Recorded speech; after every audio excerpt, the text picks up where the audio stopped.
Welcome to our Law MCQ series where we simplify legal concepts through quick and effective multiple choice questions to boost your knowledge. Don't forget to like, share, and subscribe for more legal insights and exam preparation. Start. A relevant confession will become irrelevant when A. Made to police officer. B. Made under promise of secrecy. C. When the accused was drunk. D. In consequence of a deception practiced on the accused. And the correct answer is A. Made to a police officer. एक relevant confession भी irrelevant हो जाती है अगर वो police officer को दी गई हो। इंडियन एविडेंस एक्ट 1872 के सेक्शन 25 के अकॉर्डिंग किसी भी व्यक्ति द्वारा पुलिस ऑफिसर को दिया गया कन्फेशन कोर्ट में एडमिसिबल नहीं होता, ताकि ज़बरदस्ती या टॉर्चर से लिए गए स्टेटमेंट्स को रोका जा सके और न्याय व्यवस्था को फेयर बनाया जा सके।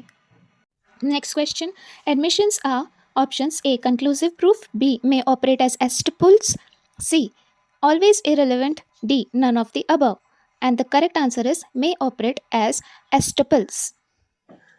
एस्टॉपल एक लीगल प्रिंसिपल है जो किसी व्यक्ति को एक बार दिए गए स्टेटमेंट या एक्शन से मुकरने नहीं देता अगर दूसरी पार्टी ने उस पर भरोसा करके कोई एक्शन लिया हो। एडमिशंस का भी कभी कभी एस्टॉपल जैसे इफेक्ट हो सकता है। अगर एक व्यक्ति कोर्ट में या किसी लीगल डॉक्यूमेंट में कोई एडमिशन देता है, मतलब कोई बात मानने की स्वीकृति देता है और दूसरी पार्टी उस पर डिपेंड करती है, तो फिर वो व्यक्ति उस एडमिशन से मुकर नहीं सकता। इसका मतलब ये है कि एडमिशन एक तरह का एस्टॉपल का काम करता है, क्योंकि लॉ जस्टिस और फेयरनेस का ध्यान रखता है और किसी को अपनी बात पलटने का मौका नहीं देना चाहता है अगर दूसरा व्यक्ति उस पर विश्वास करके एक्शन ले चुका हो। एग्जाम्पल, अगर एक टेनेंट लिखित रूप से मान लेता है कि उसका किराया 10,000 पर महीने है और बाद में वो ये नहीं कह सकता किराया सिर्फ 7,000 था, क्योंकि उसने पहले ही उस बात को स्वीकार कर लिया है, इसलिए लॉ उससे मुकरने नहीं देगा। यही है एडमिशन का operating as estoppel. Next question. A agrees in writing to sell a horse to B for rupees 1,000 or rupees 1,500 to show which price was to be given. Options: A. Oral evidence can be given. B. Antecedents of the parties are to be seen. C. Oral evidence cannot be given. D. None of the above. And the correct answer is C. Oral evidence cannot be given. इस case में Indian evidence act का section 92 लागू होता है, जो ये कहता है कि जब कोई लिखित कॉन्ट्रैक्ट या एग्रीमेंट हो तो उसके टर्म्स को बदलने या एक्सप्लेन करने के लिए ओरल एविडेंस अलाउ नहीं होती, accept in certain exceptional cases. अगर ए ने लिखित रूप से लिखा है कि वो अपना घोड़ा बी को 1,000 या 1,500 में बेचेगा, तो ये एग्रीमेंट एम्बिग्विटी क्रिएट करता है, क्योंकि दो अलग अलग प्राइसेस लिखी गई हैं। अब इस प्राइस को क्लैरिफाई करने के लिए ओरल एविडेंस नहीं दी जा सकती, क्योंकि लिखित कॉन्ट्रैक्ट अपने आप में पूरा माना जाता है। कोर्ट सिर्फ लिखित डॉक्यूमेंट को ही देखेगा और उसी से डिसाइड करेगा कि एग्रीमेंट का क्या मतलब है। लेकिन अगर कोई एक्सेप्शनल सिचुएशन हो, जैसे कोई फ्रॉड, गलती या एग्रीमेंट को समझने के लिए कोई अलग कस्टमरी प्रैक्टिस हो, तो कोर्ट उस कंडीशन में ओरल एविडेंस अलाउ कर सकता है, वरना जनरल रूल तो यही है कि रिटन डॉक्यूमेंट के अगेंस्ट ओरल प्रूफ नहीं चलेगा। Next question. A is charged with traveling on a railway without a ticket. The burden of proving that A had a ticket is on options: A. Ticket checker, B. Railway, C. A. D. Prosecution. And the correct answer is A. इस case में burden of proof ए पर होगा, क्योंकि ये एक negative fact है जो सिर्फ वही प्रूफ कर सकता है।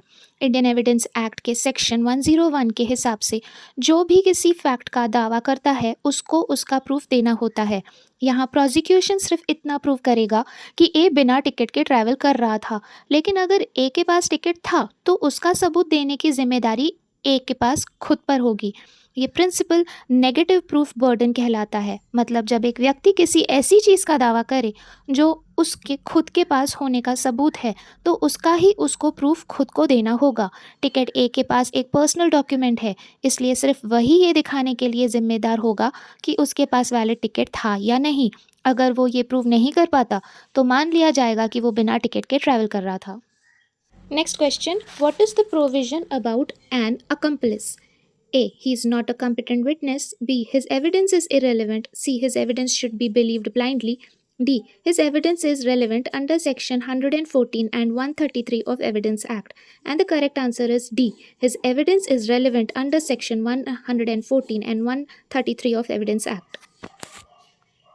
इंडियन एविडेंस एक्ट 1872 से के सेक्शन 133 और सेक्शन 114 इलस्ट्रेशन बी अकम्पलिस की एविडेंस को लेकर इंपॉर्टेंट रूल्स प्रोवाइड करते हैं। सेक्शन 133 अकम्पलिस की एविडेंस की वैलिडिटी के बारे में बताता है। ये सेक्शन कहता है कि एक अकम्पलिस जो मतलब एक सहयोगी अपराधी है एक अपराध में, उसकी गवाही वैलिड होती है और उसके बेसिस पर कन्विक्शन भी हो सकती है। मतलब अगर कोई व्यक्ति किसी क्राइम का साथी है लेकिन वो कोर्ट में जाके दूसरे क्रिमिनल्स के खिलाफ गवाही देता है तो उसकी गवाही लॉफुली वैलिड मानी जाएगी। लेकिन सिर्फ अकम्पलिस की गवाही पर कन्विक्शन सेफ नहीं होती, इसलिए कोर्ट्स हमेशा कोरोबोरेशन मतलब पुष्टि की मांग करते हैं, जो कि सेक्शन 114 इलस्ट्रेशन बी में दिया गया है।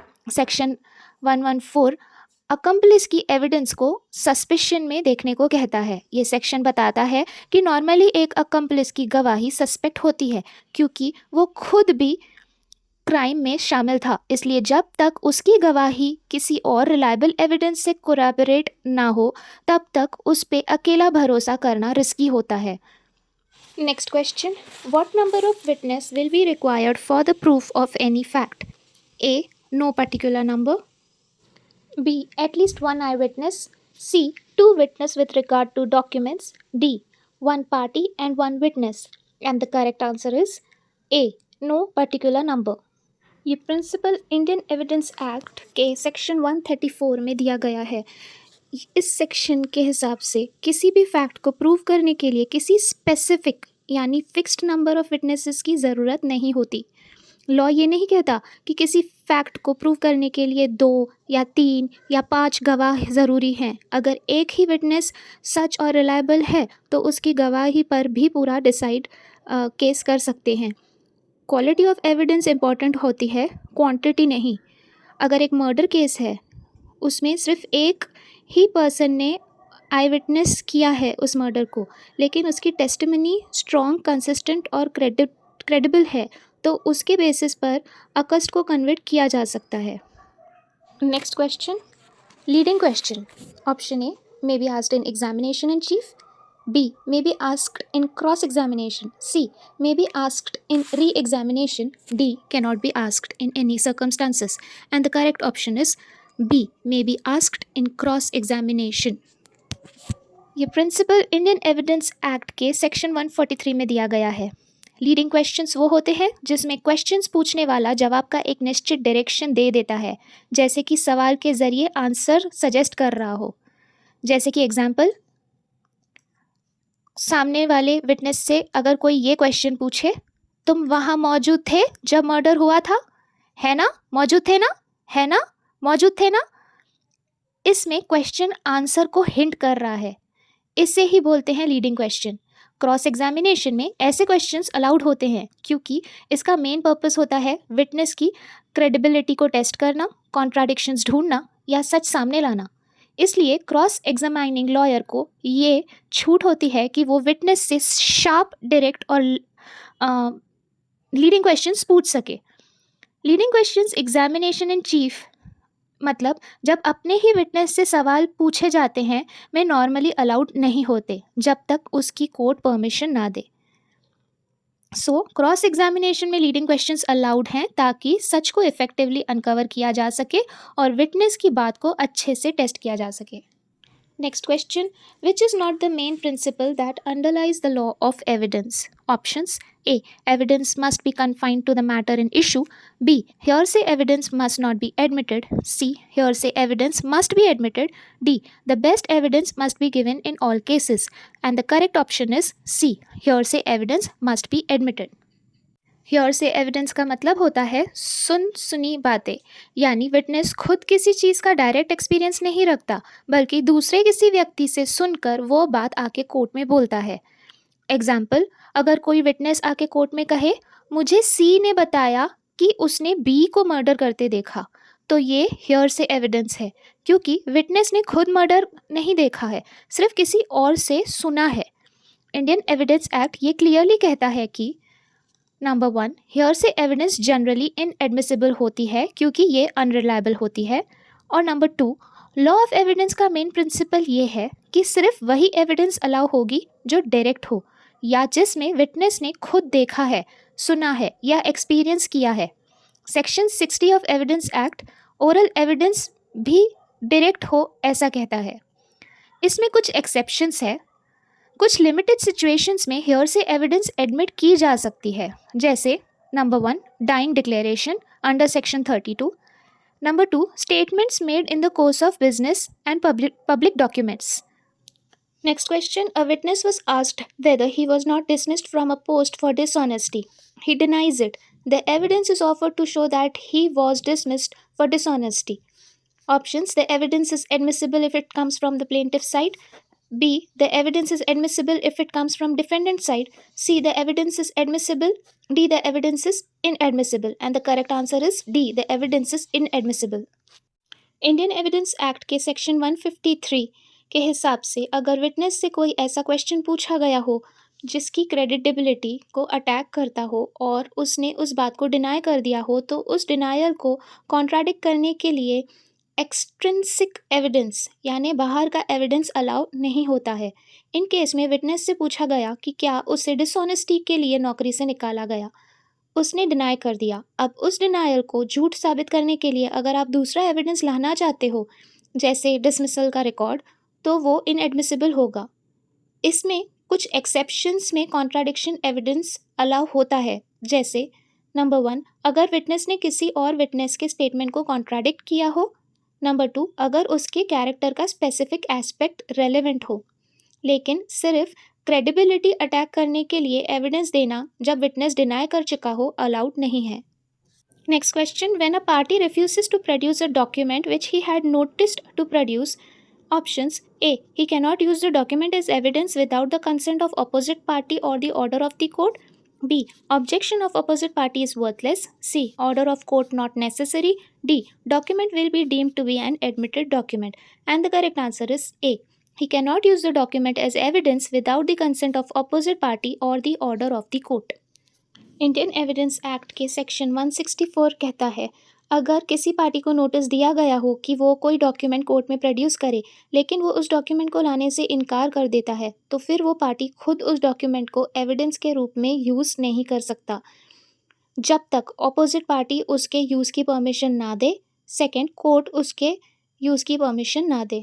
ये इसलिए होता है ताकि कोई पार्टी मैलिशियस इंटेंट से डॉक्यूमेंट छुपा कर रखे और बाद में अपने फेवर में उसे यूज़ करे, ऐसा अनफेयर एडवांटेज कोर्ट नहीं देता। ये प्रोविज़न फेयर ट्रायल और ट्रांसपेरेंसी को प्रोटेक्ट करता है ताकि दोनों पार्टीज़ को इक्वल अपॉर्चुनिटी मिले। Next question. Where does Madhya Pradesh accommodation control act 1961 apply? Option A, whole Madhya Pradesh. B, area specified in scheduled 1. C, area recommended by state reorganization commission. D, excluding area of old Vidarbha. And the correct answer is B, area specified in schedule 1. Madhya Pradesh accommodation control act के schedule 1 में कुछ specific areas जैसे वहाँ के cities या towns listed हैं जहाँ पर ये एक्ट अप्लाई होता है। जब एक्ट के किसी सेक्शन में लिखा हो कि area specified in schedule 1 apply, इसका मतलब है कि एक्ट के प्रोविजंस जैसे rent control, eviction rules, landlord tenant rights etcetera सिर्फ उन्हीं एरियाज़ में ही लागू होंगे जो शेड्यूल 1 में लिस्टेड हैं। ये शेड्यूल बनाया गया था ताकि एक्ट को सिलेक्टिव एरियाज़ में इम्प्लीमेंट किया जा सके जहां पर रेंटल हाउसिंग इश्यूज ज़्यादा थे और जहां गवर्नमेंट को लगता था कि टेनेंट्स की प्रोटेक्शन ज़रूरी है। अगर किसी जगह का नाम शेड्यूल 1 में नहीं है तो वहाँ पर ये एक्ट ऑटोमेटिकली एप्लीकेबल नहीं होती जब तक गवर्नमेंट वहाँ नोटिफाई न करे। Next question. Who fixes the standard rent? Options A, civil court. B, district court. C, rent controlling authority. D, collector. And the correct answer is C, rent controlling authority. Madhya Pradesh accommodation control act के तहत rent controlling authority एक judicial officer होता है जो rent related disputes का decision करता है। अगर किसी लैंडलॉर्ड और टेनेंट के बीच रेंट को लेकर झगड़ा हो जाए, जैसे टेनेंट कहे कि रेंट ज़्यादा है या लैंडलॉर्ड इलीगली रेंट बढ़ा रहा है, तो टेनेंट या लैंडलॉर्ड दोनों रेंट कंट्रोलिंग अथॉरिटी के पास एप्लीकेशन दे सकते हैं। उसके बाद अथॉरिटी फिर इन्वेस्टिगेशन करके स्टैंडर्ड रेंट फिक्स करता है जो फेयर और रीजनेबल रेंट होता है। इसमें वो कोई फैक्टर्स को ध्यान रख के ही ये डिसीजन लेता है, जैसे कि प्रॉपर्टी की कंडीशन क्या है, प्रॉपर्टी की लोकेशन किधर है, उसका कंस्ट्रक्शन कॉस्ट कितना है, एमिनिटीज़ क्या-क्या प्रोवाइड की गई है और उसका मार्केट रेंट सिमिलर प्रॉपर्टीज़ का क्या है। स्टैंडर्ड रेंट फिक्स होने के बाद लैंडलॉर्ड उसे ज़्यादा रेंट नहीं माँग सकता और टेनेंट भी टाइमली पेमेंट की ज़िम्मेदारी ले लेगा। The provisions of MP Accommodation Control Act 1961 will not be applicable to a newly constructed house for a period of A 5 years, B 7 years, C 3 years, D 1 year. Correct answer is A 5 years. जब कोई building नई बनकर तैयार होती है तो उस दिन से लेके 5 साल तक उस पर एमपी अकोमोडेशन कंट्रोल एक्ट लागू नहीं होता है। इसका मतलब है लैंडलॉर्ड उस बिल्डिंग में या घर का रेंट फ्रीली डिसाइड कर सकता है। टेनेंट को एक्ट के अंडर मिलने वाली स्टैंडर्ड रेंट या एविक्शन प्रोटेक्शन का बेनिफिट नहीं मिलता। और थर्ड है, एक्ट का पर्पज़ ये एग्जेम्पशन देना है ताकि नए कंस्ट्रक्शन को एनकरेज किया जा सके और लैंडलॉर्ड्स को कुछ फ्लेक्सिबिलिटी दी जा सके। और 5 साल के बाद अगर टेनेंट वहाँ रहेगा, तब एमपी अकोमोडेशन कंट्रोल एक्ट के प्रोविजंस ऑटोमैटिकली अप्लाई होने लगेंगे। Next question, who is not a landlord for the purpose of section 23 sub clause J of MP accommodation control act 1961? Options A retired servant of any government, B a servant of any government, C a divorced wife, D a physically handicapped person. And the correct answer is B, a servant of any government.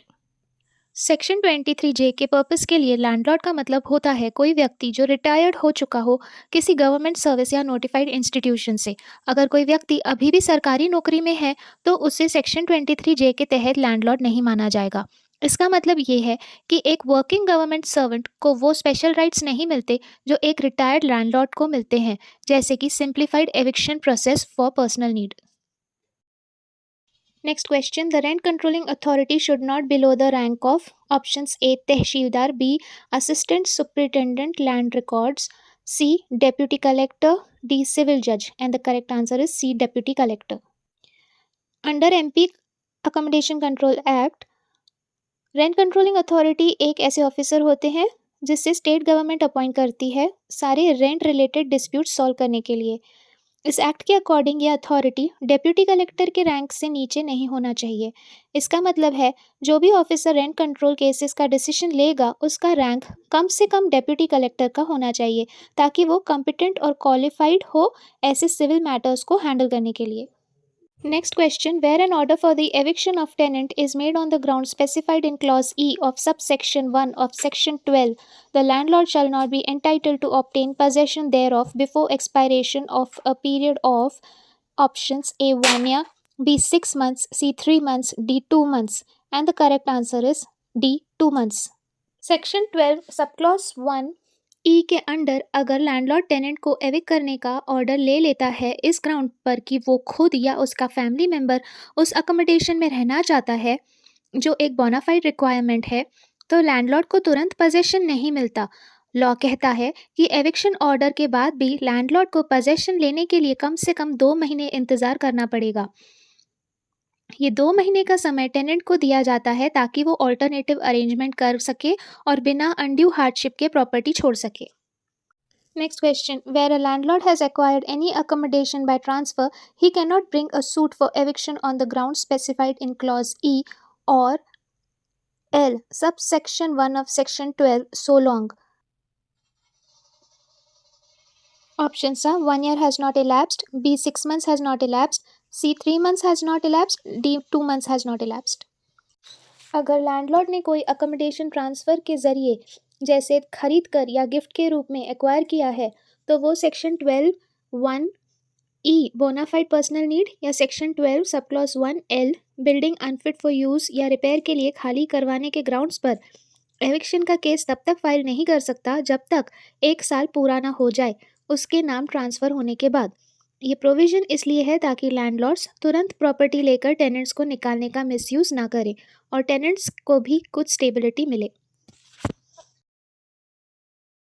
Next question, an appeal shall lie against the order passed by rent controlling authority to A High Court, B District Court, C Collector, D State Government, and the correct answer is B District Court. Rent controlling authority के द्वारा पास किया गया order अगर किसी party को पसंद नहीं आता तो उसके खिलाफ अपील डिस्ट्रिक्ट कोर्ट में की जा सकती है।